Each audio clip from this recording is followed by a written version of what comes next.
Hello everybody. Today we'll talk about how to fix or how to solve your Netflix app. To know how to find a solution about Netflix, you should just go to settings.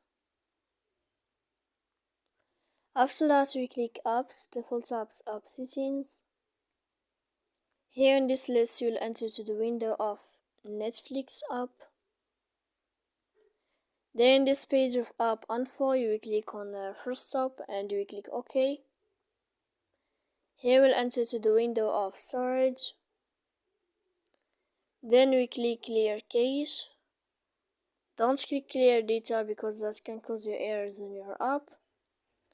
And in the end of all the steps you can turn on your airplane mode and you can turn off your airplane mode again. So please don't forget to support us by like and subscribe. See you next time in another video.